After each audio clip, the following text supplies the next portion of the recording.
Yes, student, class 11th. Today I will teach you chapter number 5, The Alien Planet, the Green Movement's Role. First, I will tell you about the lesson. The chapter is all about the earth and its declining condition because of unawareness of mankind. ये chapter जो है about the earth के बारे में है and ये writer हमको ये बताने का प्रयत्न कर रहा है कि इस चैप्टर में कि किस तरह से इन द मॉडर्न टाइम इसका डिक्लाइनिंग किस तरह से हो रहा है and it is the declining condition because of unawareness of mankind. बल्कि ये कैसे हो रहा है कि ये मानव के अंदर जो जागरूकता की कमी है इसकी वजह से ये अर्थ का डिक्लाइनिंग हो रहा है। It is mentioned by various social agencies and dedicated dignitaries that there can be no survival without trees and other natural objects।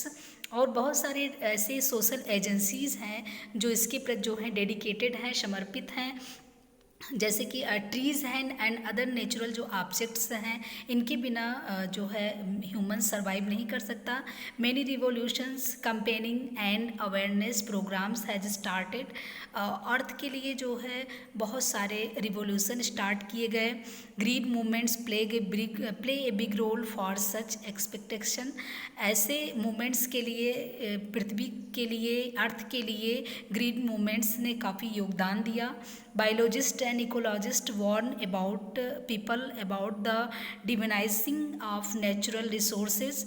जो जीव वैज्ञानिक हैं, पर्यावरणविद हैं, उन्होंने हमको बहुत सारे प्रयोग बताए हैं नेचुरल रिसोर्सेज का, किस तरह से हम उनका प्रयोग करें and ways to shape them.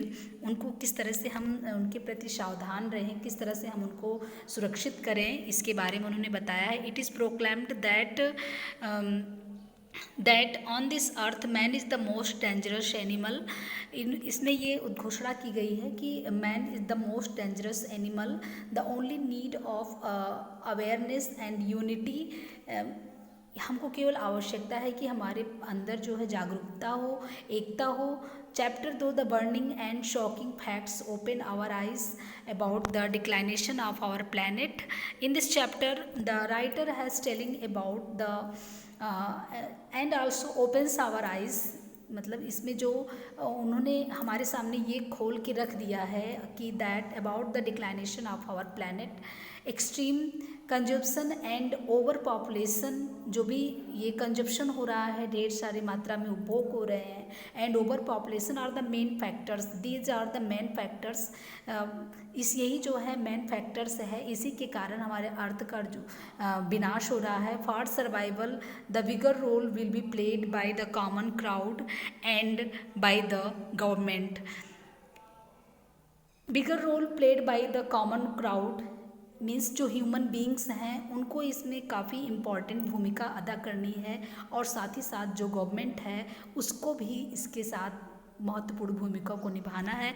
तो let us start the chapter. Test से हम स्टार्ट करते हैं एंड फर्स्ट इसके बारे में बताना चाहेंगे। The following article, it is article, ये क्या है, एक आर्टिकल है, वॉज रिटन बाई नानी Palkhivala and published in the Indian express. ये जो है इंडियन एक्सप्रेस न्यूज़पेपर में ये पब्लिश हुआ था ऑन 24 नवंबर 1994, 1994 में, 24 नवंबर 1994 में ये पब्लिश हुआ था। The issues that he raised regarding the declining health of the earth. In this chapters the writer issues that regarding the declining health of the earth.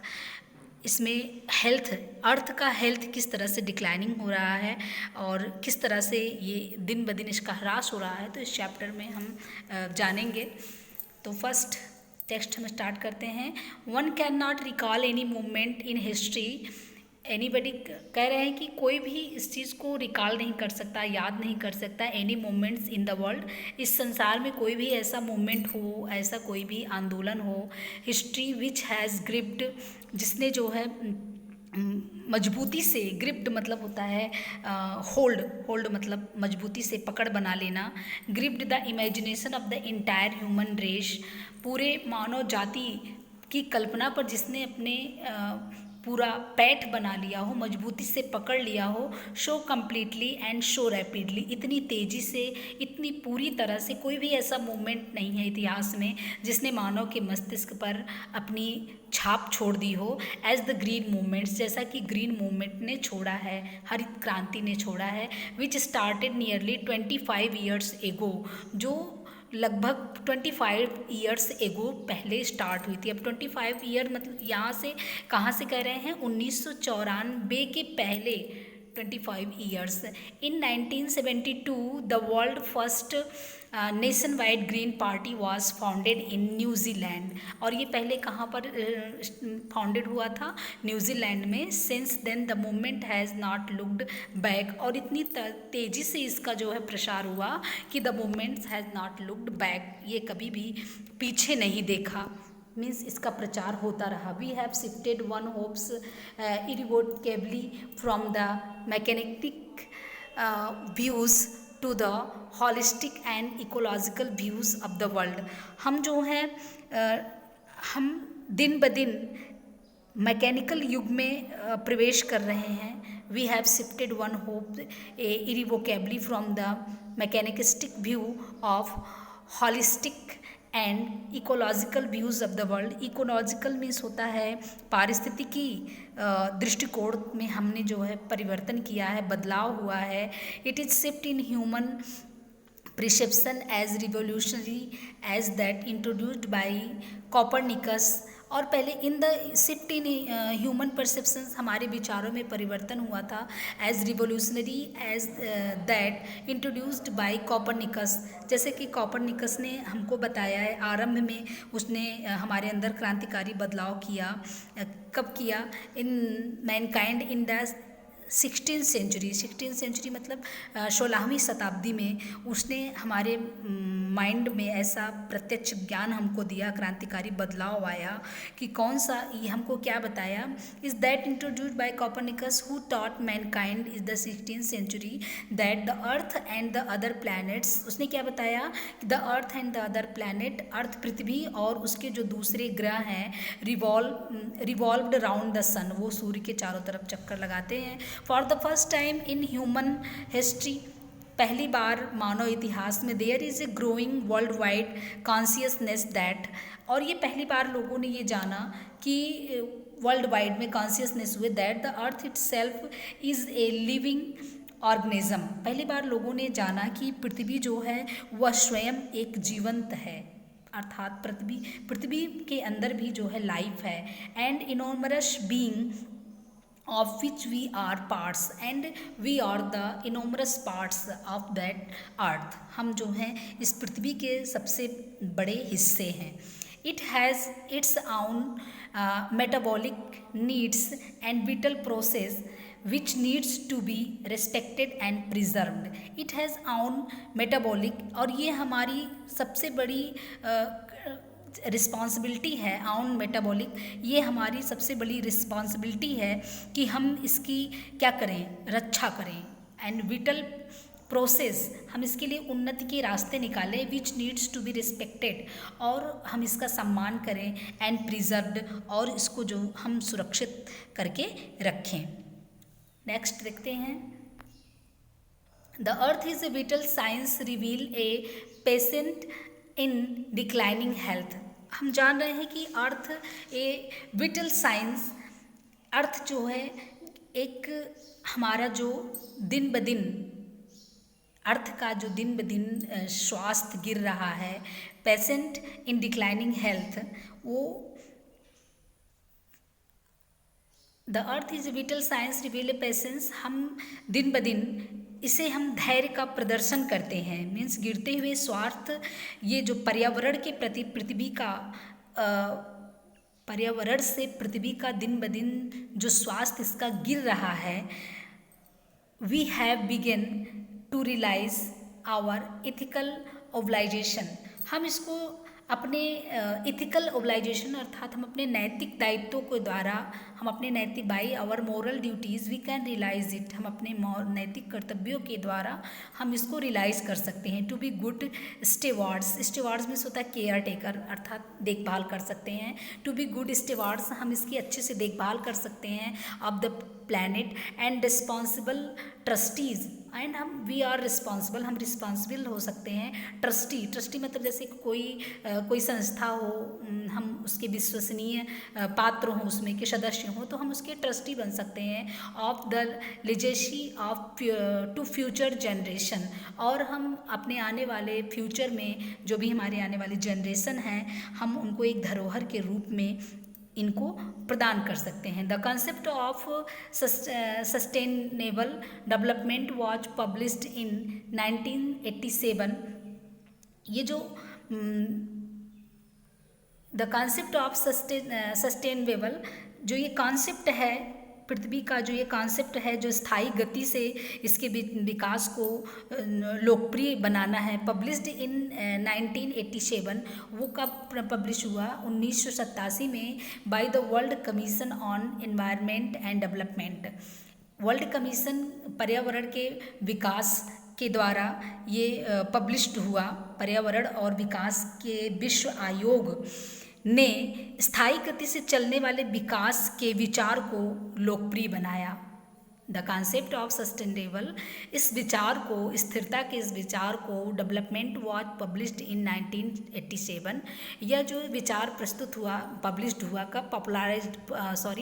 Popularised हुआ 1987 में बाय द वर्ल्ड कमीशन, विश्व commission of environment and development के द्वारा। In its report, अपने इस report में it defined the idea, इसने ये डिफाइन किया the idea as development that meets the needs of the present.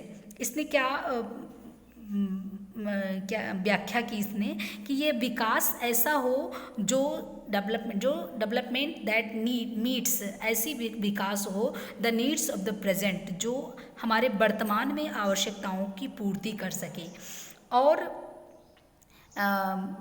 Without compromising needs of the present, without compromising the ability of future generation to meet their ends, और बिना किसी समझौता के, ये एक प्रकार से यह जो है किसी प्रकार का समझौता, ऐसा समझौता हो without compromising the ability of future generation to meet their needs, ऐसा समझौता हो ताकि जो हमारे आने वाले जनरेशन हो टू मीट दियर नीड्स, इनकी आवश्यकताओं को प्राप्त कर सकें, अर्थात जो भावी पीढ़ियों की आवश्यकता हो ये इनके खिलाफ कभी ना हो, ऐसी हमारी कंप्रोमाइजिंग हो नीड्स। आगे देखिए, without stripping the natural world of resources future generation would need, और बिना इसके ये हमारी इस प्रकार की ये समझौता हो कि resources future generation would need, ताकि जो फ्यूचर के जनरेशन हो, आने वाले जो फ्यूचर हो, वो भी इनसे लाभ प्राप्त कर सकें, वो भी इनसे आवश्यकता के अनुसार प्राप्त कर सकें। यस, थर्ड देखते हैं, in the zoo at Lusaka Zambia there is a cage. यहाँ पे एक एग्जाम्पल दिए हैं कि जाम्बिया के लुसाका नगर में एक जो है चिड़ियाघर है। There is a cage where the notice read, जहाँ पर ये नोटिस लिखा है, द नोटिस क्या लिखा है कि मोस्ट डेंजरस, एक मिनट, यहाँ पे नोटिस में क्या लिखा है, the world's most dangerous animal, world's most dangerous animal, इसमें मनुष्य को, inside the cage there is no animal, और उसका अंदर में, उसके केज में कोई भी एनिमल नहीं है, बट ए मिरर, बल्कि क्या है, एक मिरर है, एक दर्पण लगा है, जिसमें with see mirror where you see yourself, जहाँ पर हम अपने आप को देख सकते हैं। थोड़ा सा हमारे स्क्रीनशॉट में वर्ड जो है कट गया है, इसको आप लोग अपने बुक से देखकर समझ लीजिएगा कि यू सी योर सेल्फ, आप अपने आप को देख सकते हैं।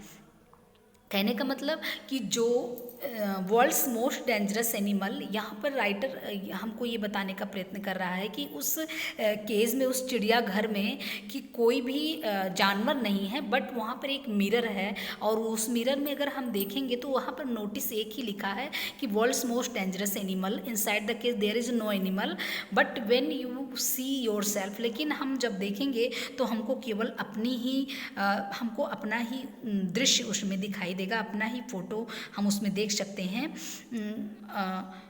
तो thanks to the efforts of number of agencies, इसके लिए कह रहे हैं कि बहुत सारी एजेंसियों ने इस एफर्ट किया है, उनको बहुत धन्यवाद है। In different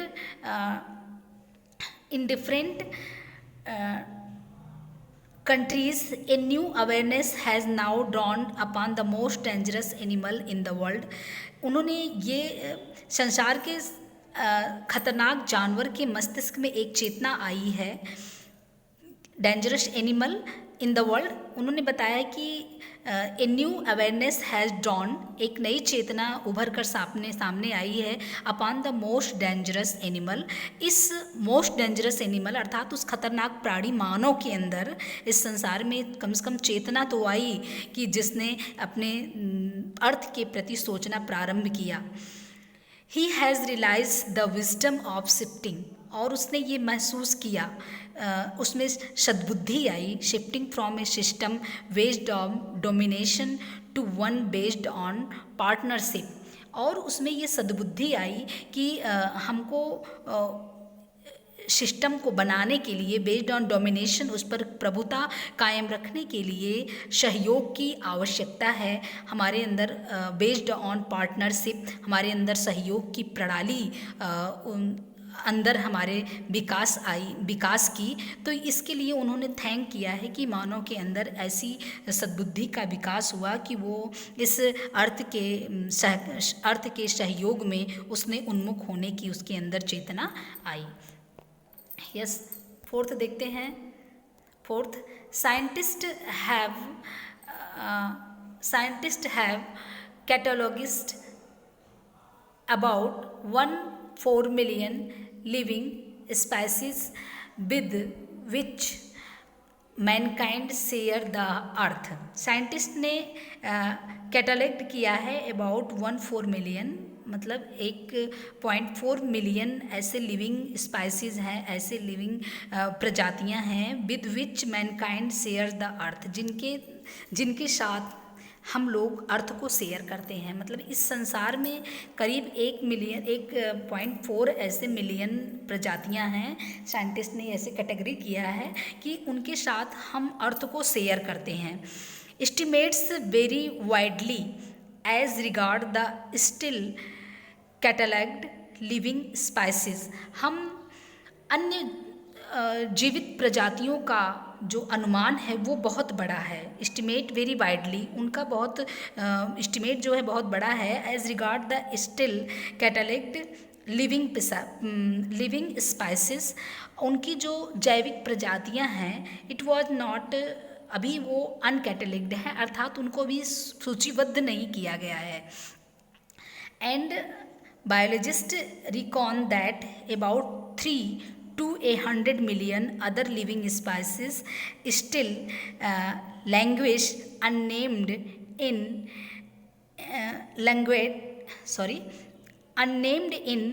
enormous darkness। और जैव वैज्ञानिकों का ये अनुमान है कि करीब 30 लाख से 10 करोड़ के बीच बहुत सी ऐसी प्रजातियां हैं जो बिना नाम की हैं, अर्थात जिनका नाम ही नहीं है। लैंग्विश मतलब होता है ग्रो वीक, अर्थात ऐसी छिड़, और एग्नोमिनियस मीन्स होता है अंधकार। ऐसी बहुत सारी प्रजातियां हैं जिनका अभी ना तो नाम रखा गया है ना ही, और अभी वो ऐसे हैं कि जो डिसऑनरेबल फॉरगेटफुलनेस अर्थात अज्ञानता के अंधकार में हैं, जिनको अभी आज तक किसी ने जाना नहीं है, उनके ऊपर कोई रिसर्च नहीं हुआ है। तो in this way I try to explain you that text.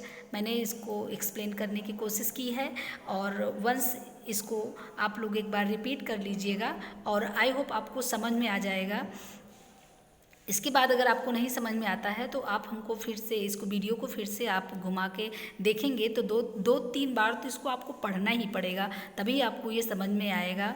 ठीक है, अब हम नेक्स्ट वीडियो में आपका नेक्स्ट चैप्टर इसके आगे का हम भेजेंगे। Okay, thanks for watching.